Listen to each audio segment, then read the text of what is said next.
to my day in the life video. And basically here I'm going to go over and show you how we homeschool in a day. But I had a few disclosures that I wanted to bring up to you as I did. One, you may or may not notice that the classroom I'm sitting in right now looks considerably different than the classroom that, maybe not considerably, but definitely smaller than the classroom you would see before, or you'll see in this video. That's because I recorded this in our Las Vegas address and we have moved since then. Another thing you will have noticed is that I look like I have an extra lip around my waist. I have a fanny pack underneath my vanity, just had to tell you. And then I'm going to go ahead and go along and do some voiceovers. You'll be able to hear some of the things because I think it's important, especially for your very new homeschoolers, to kind of see how I interact with both kids. What you will not see is the wrap up of the day, really, and you don't see my oldest son at home because I'm a mom of 5, and 2 of my boys are already grown and out of the house. And then my third son, he is in the 12th grade, and most of his work is 98% of it is done independently. I give him instructions and I watch over him, and if he needs help, I help him. But he does all of that in his room, where we do all of our school predominantly in the classroom. And I would say, again, about 98% is done in the classroom, just for ease, because my kids are very visual, and so everything's up there. So let's go ahead and get started.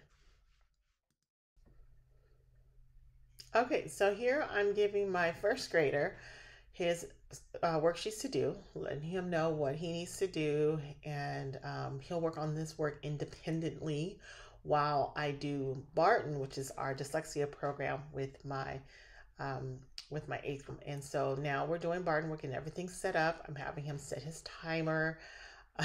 He's not happy, but that's what he's doing. We're going through.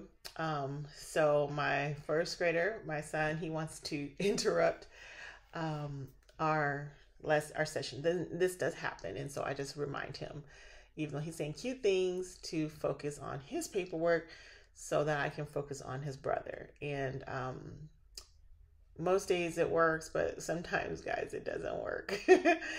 And right now what we're doing is some discovery. My son, he has some questions about the work he was doing, and so we're doing some discovery to answer his questions here, and then he can actually try to figure it out. If he can't figure out, then I go ahead and help him out. But the program has taught me how to do this with him, and so I do this. Over time, you'll see, one day I'll do a Barton review and you'll get more understanding on this. I just wasn't sure. Now I'm helping my first grader with his paperwork, his worksheet, while my other son is working on writing his sentences that he needs to write that I've dictated to him. And so we're doing some math. I'm going to actually let you guys hear this part, and so that you can hear how I interact with the 2 of them and how we work through some of our math questions here. The one with that on it, but I can't. All right, just go. Of your animals.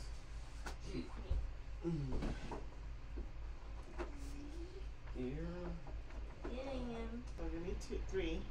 So the answer is 3, right? Mm-hmm. And then they took away 2. So give me 2. Give me 2. Here. So put them in this hand. So all these animals were together, and then they took away 2, and it left 3. So how many animals were together in the beginning? 1, 2, 3, 4, 5. Mm-hmm. 5. They took away 2, and then how many are left? 3. That's right. So I put 3. No. How many were together at first? 5. 5 was together at first, right? Mm-hmm. And then they took away 2. Equal. And left 3. So the only number you're missing in that is the 5. That's right. And then the one up here that says 5 take away 3 equals, 5 take away 2 equals 3 is the one you were looking for. So at this point, I've helped my first grade son, Lovebug. I've helped him with his paper that he was struggling on, and my other son, he is grasping some of the things he has to grasp. We're working through it. He's a little frustrated at this point, but some of the concepts we're dealing with right now are special in this part of the program. And I go back and forth, and this will look probably a little off to people, but honestly, as moms, we do this a lot more than we realize. However, most of the times it's just not being recorded and looked at, but it's actually something we do, and you actually get used to it after a while. I've been doing this for years, and honestly, to do it with two, is far easier than doing it with four and a baby. So no problems. So that's Math and Barton for these two. Lovebug had to do a little dap on his way out, and then I'm going to go ahead and continue to do Barton. So tell me the story about Brenda. Brenda is a shy girl. Okay, and how shy? Like, they're shy. Like, if someone approaches her, then her face will blush, and she'll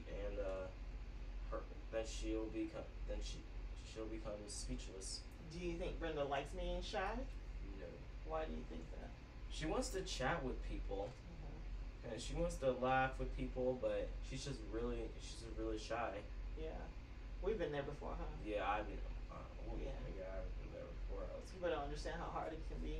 I've been there. Break. We do a lot of breaks, and I should mention with you guys, I school probably about 4 to 5 actual working hours. I would probably say it's about 4 working hours, but it takes us about 5 to 5.5 hours to do it, because we do breaks. My boys, they just require a lot of breaks, so we take a lot of breaks, and we're homeschoolers, we can do it. So now I'm going to go ahead and start putting everything away, get our cleanup done. You're going to see everything going fast right now, because it's lunchtime. I'm instructing them to make their lunch, and then what I'm going to do is I'm going to get me some cauliflower pizza, eat, check emails and text messages, and set up for the next half of the day. What I do is a combination with, for my first grader, for Lovebug, he gets a combination of online and me teaching him Abeka. For my 8th grader, if need be, or set up for him, because sometimes he doesn't need my instructions. Sometimes he's working on worksheets and stuff like that, and here's me feeding my face, and that's going to happen for a little while because I eat notoriously slow, and I'm in the classroom a lot. So now Lovebug and I are going to relax, are going to read now, and he is going to read to me, and I'm going to try hard not to chew in his ear, but he's going to read to me, and then we're going to do his video. He's going to read to me again, because he reads to me twice a day. And then we kind of just go through it that way. And it's easy. I go with him along with the videos. Some Abeka moms just let the kids watch the videos, but I have found that it was not very effective, especially at that age, for them to just watch the videos. They needed more interaction. So we do the videos together, and I make sure that he's understanding concepts. And there's a lot of playtime in our schooling. It's not all, down to business. I do have a bit of a rigorous approach, but it's not all business. You'll see me looking at my watch a lot, and that's because I set all my timers on my watch. And here I am preparing to have my 8th grader.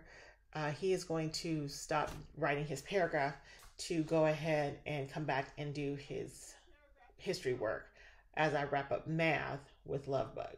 So we're wrapping up math, and he's looking at the video, and he is setting up for history. Now we're going to do some flashcards and get that kid out of there as he's done all his math work. And although he does school a long time, we actually only do language arts and math with him, and then in Bible study. And then everything else is like together, where if he wants to come in with history, he can. And if he doesn't want to, he doesn't have to. And then if he wants to come in with science, he can. If he doesn't want to, he doesn't have to.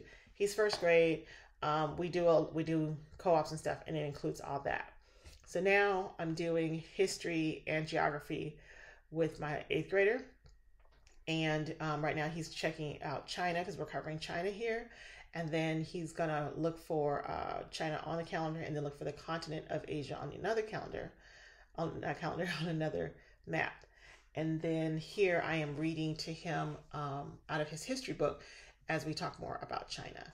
And Lovebug, he enjoys a lot of the history, so he sticks around sometimes. Sometimes he just wants me to read to him. He is back to finish more of his worksheets, so I'm helping him finish his worksheet while Mikey is going to go ahead and go through and make sure that he has all his stuff down for history because he has some questions to answer. And so we're discussing things. And as he writes things down, he'll ask me questions, or sometimes he just, things just come up. And it's just a really good program. We use Sunlight and we enjoy it.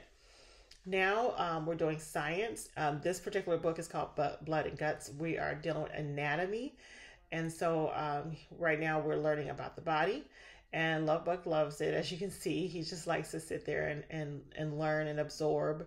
And that's the cool thing about homeschooling. The younger kids learn with the older kids a lot of times, and comes and just checks things out and asks questions, and you can all learn together.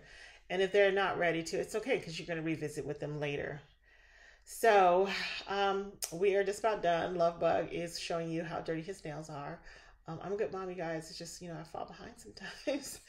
We're going to do his drills as we're getting ready to wrap up the day. And basically we just go through and we're saying, like 4 + 2 is 6. 4 + 3 is 7. I'm saying it wrong.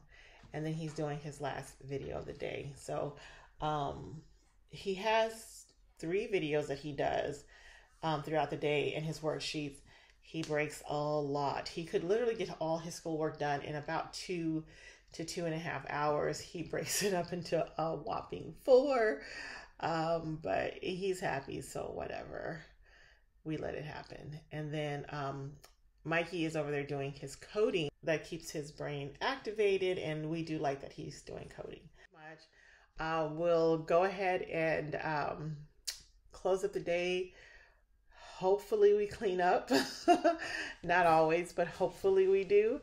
And then we will just, I'll set up for tomorrow. And that's our school day. So that's the day in the life in our school day, not the whole homeschool day, like the whole day in our lives. But I just wanted to show you guys what our school day looks like.